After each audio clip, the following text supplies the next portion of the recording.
एक जाट था, एक भाट था। जाट की बहन थी, भाट की बहन नहीं थी। भैया दूज का दिन था। जाट ने कहा, आज भैया दूज है, मैं अपनी बहन के जा रहा हूँ। भाट बोला, मेरे तो बहन नहीं है, मैं भी चलता हूँ, मैं किसी को मुंह बोली बहन बना लूंगा। वे दोनों चल दिए। आगे चलकर जाट अपनी बहन के रुक गया। भाट ने देखा कि कुएं पर दो पनहारी पानी भर रही हैं, आपस में बात कर रही हैं कि आज भैया दूज है, आज हमारा भाई आएगा, जल्दी जल्दी चलते हैं। दूसरी बोलती है, मेरा तो भाई नहीं है, मैं किसके टीका करूंगी। भाट वहां से ये बातें सुन रहा था। पनहारी पानी लेकर अपने घर चल दिए। पीछे पीछे भाट भी चल दिया। वह घर जाकर मटका रखकर चरखा काटने बैठ गई। जाकर भाट ने कहा, जीजी राम राम। वह जो खड़ी हुई तो चरखे का तार टूट गया, वो जुड़ा नहीं। वह भाई से कैसे मिले। वह भगवान से प्रार्थना करने लगी कि सर जुड़ गया। वह भाई से मिल ली। पड़ोसियों से पूछने लगी कि प्यारा पावना आए तो चावल कैसे बनाए। पड़ोसन ने कहा कि तेल में चौका दो और घी में चावल चढ़ा दो, न चौका सूख न चावल गले। भैया भूखा बैठा रहा। भाट मन में सोचता है कि मुंह बोली बहन है, सगी होती तो अभी तक खाना खिला देती। इतने में ससुर बाहर से आता है। ससुर बोला, कोई अक्लमंद बहू हो तो गोबर मिट्टी से चौका दे, दूध में चावल चढ़ाए तो चोखा सूखता आए और चावल गलते चले जाएं तो प्यारे भाई को खाना खिला दे। बहन ने ऐसा ही किया। भाई ने फिर खाना खाया। भाई को रहते हुए 3 दिन हो गए। भाई कहता है कि बहन मैं घर जाऊं। बहन मना करती है, लेकिन भाई कहता है अब मैं जाऊंगा। सास ननद की चोरी से रात को चावल की पिन्नी पीस कर दे देती है तो सांप पीस जाता है। पिन्नी भाई को दे देती है। भाई चला जाता है। सुबह उठकर देखती है तो उसमें सांप पिसा हुआ होता है। सांप को पिसा हुआ देखकर बहन भाई के पीछे पीछे जाती है। नदी के किनारे भाई मेढ़ा माढ़े पड़ा होता है। बहन तो वहीं बैठ जाती है। 12 साल तक बहन अपने भाई का सिर अपने घुटनों पे लिए बैठी रहती है। कीकर बोलती है, कांटे काट कटीली, कांटे लगा फूल, फूल तोड़े माथे लगा सोती वीर जगाती। बहन कहती है कि एक बार और बोल। फिर वह बोलती है। बहन फिर कहती है कि बहन एक बार और बोल। तो कीकर तीसरी बार बोलती है।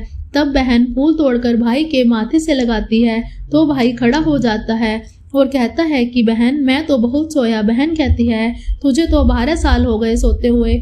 भाई बहन से कहता है, अब तुम घर जाओ।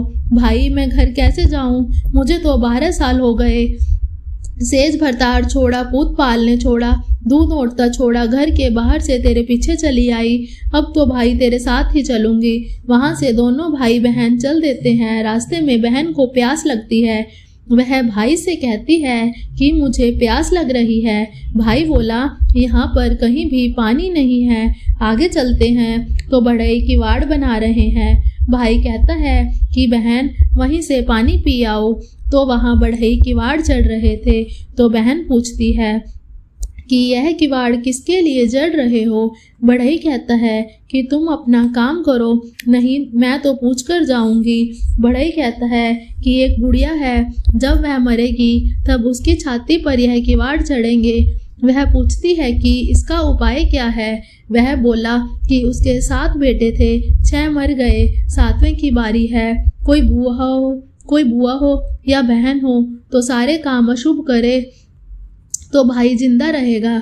बहन कहती है कि फिर उसका उपाय बताओ, क्योंकि उसका मुंह बोला भाई उस बुढ़िया का 7वां बेटा है। बढ़ई बताता है कि जिस वक्त लड़के के सगाई आए तो लोटे से कर लो, बान होवे तो भी लोटे से कर लो।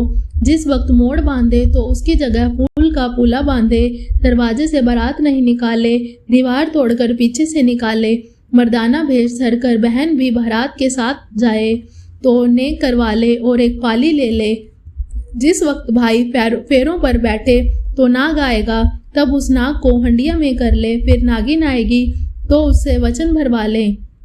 जब वचन भरवा ले तो 1 वचन, 2 वचन, तीसरा वचन नरक कुंड में पड़े। तब नागिन से कहे कि मेरे 7 भाइयों और 7 भाभियों को छोड़े। तो वह कहेगी, पापिन हत्यारिन तूने बहुत ठगा, जा बख्शा। तेरे 7 भाई और 7 भाभियों को छोड़ दिया। बहन ने ऐसा ही किया। तब 7 घोड़े और 7 डोले आए। तो बहन सबको लेकर बारात के साथ वापस आती है। बुढ़िया भूस के कूल्हे में जा पड़ी। वह सोचती है कि जो मरा होता आया वही होगा। 6 तो मेरे जा चुके, अब 7वें की बारी है। इतने में सब आते दिखाई देते हैं तो पड़ोसने कहती है कि तेरे साथ तो बहू बेटे आ रहे हैं। बुढ़िया कहती है तुम हंसी नहीं करोगी तो कौन करेगा? तो वे कहती हैं कि नहीं नहीं, हम सच कह रहे हैं, तेरी बेटी भी आ रही है। बुढ़िया बोली अगर सब आ रहे हैं तो बेटे की पगड़ी, बहू की चुंदड़ी और मेरे आंखों के जाले, कानों के ताले खुल जाएं, तब वैसा ही हो गया। माँ बेटी को आशीर्वाद देती है कि तेरा भाग। बेटी माँ से कहती है कि तेरा भाग। फिर वह बुढ़िया को सारी कहानी सुनाती है तो सब खुश हो जाते हैं। बहन को भाई और माँ बेटी को बहुत धन देकर विदा करते हैं। जैसे उसको भाई मिला वैसे सबको मिले।